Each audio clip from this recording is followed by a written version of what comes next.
후쿠시마 오염 처리수 관련 논란이 날이 갈수록 확대되고 있습니다. 윤석열 대통령의 지난 3월 16에서 17일 일본 방문 이후 한일 관계가 외형적으로 그리고 내용적으로 화해 모드로 접어들면서 다른 이슈보다 더 조명받고 있는 주제가 후쿠시마 오염 처리수 방류와 후쿠시마산 수산물 수입 개방 여부입니다. 일본이 지난 윤 대통령의 방일 때 후쿠시마산 수산물 수입 재개를 요구했다는 확인되지 않은 내용까지 전해질 정도로 뜨거운 감자가 되어버렸습니다. 후쿠시마산 오염 처리수에 대한 빅데이터 반응은 어떻게 나타날까요?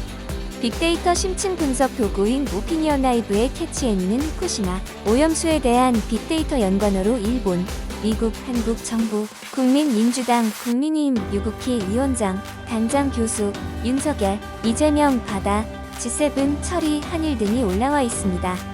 내용을 보면 일본과 정부의 비중이 높은 연관 비율로 나타났는데 다분히 일본의 책임 있는 자세를 요구하는 것이고 우리 정부는 후쿠시마 오염 처리수에 대해 어떤 입장과 기준을 가지고 있는지 묻는 속성으로 해석이 됩니다. 그렇다면 후쿠시마 오염 처리수에 대한 빅데이터 감성 연관어와 빅데이터 근무정 감성 비율은 어떻게 나타나고 있을까요? 후쿠시마 오염수를 키워드로 넣고 분석해본 결과 빅데이터 감성 연관어로 안전, 과학적, 우려 논란, 피해, 비판, 괴담, 반대하다, 비판하다, 후원 노치, 내로남불, 불안감, 공포, 배변 등으로 나왔습니다. 빅데이터 감성 연관어를 종합적으로 분석하면 안전과 과학적 방법으로 검증이 필요하다고 볼 수 있는데 1차적인 과학적인 검증, 과정 외의 괴담, 공포, 배변, 불안감 등 심리적 불안을 어떻게 해소할지에 대한 대책 강구가 필요함을 절감하게 됩니다. 빅데이터 긍정과 부정 감성 비율은 후쿠시마 오염수에 대해 긍정 감성 38%, 부정 감성은 56%로 나타났습니다. 후쿠시마 오염 처리수 이슈는 자동적으로 2008년 이명박 정부의 광우병 사태를 연상시키게 만듭니다. 머글거리는 논리적으로 이해되거나 과학적으로만 설득되지 않는 특수한 성격을 가지고 있기에 광우병 사태는 우선 과학적인 설명에 갖가지 음모론과 정치적인 색깔론까지 덕지덕지 달라붙어 객관적인 판단과 해석을 막아버린 불통의 참사였습니다. 후쿠시마 오염 처리수 이슈가 제2의 광우병 사태가 되지 않기 위해 정치와 정치권의 다른 태도가 요구됩니다. 첫 번째는 후쿠시마 오염 처리수에 대한 과학적인 검증으로 부당한 개입 없이 6월 초에 나올 예정인 IAEA의 검증 결과에 대해 과학적인 리뷰가 진행되고 꾸밈없이 투명하게 공개되어야 합니다. 광우병 사태 당시의 문제는 각 진영마다 광우병에 대한 각자의 해석을 시도하면서 국민들마저 오분육렬로 찢어지게 만들었습니다.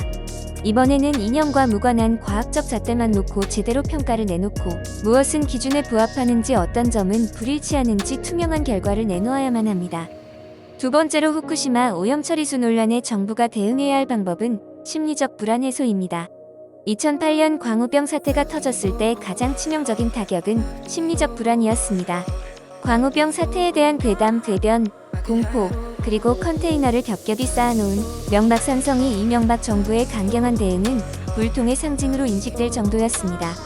불안한 국민 심리를 다독거리기는커녕 괴담을 퍼뜨리는 불손한 세력으로 몰아붙이면서 대립과 갈등은 더 심각해졌습니다. 윤석열 정부는 과학적 검증보다 더 무게를 두어야 하는 과정인 심리적 불안을 해소하는 데 총력을 기울여야 됩니다. 세 번째는 오염 처리수에 대한 정쟁 중단입니다. 여야 간 진영 대결을 중단하고 정치권이 후쿠오카 오염 처리수 해결의 원팀이 되어야만 합니다. 오염 처리수에 대한 파장이 최소화하기 위한 정치권의 노력이 없다면 후쿠시마 방류수 이슈는 광우병 사태보다 더 치명적인 사태가 될 것입니다. 배종찬 인사이트 K 연구소장입니다.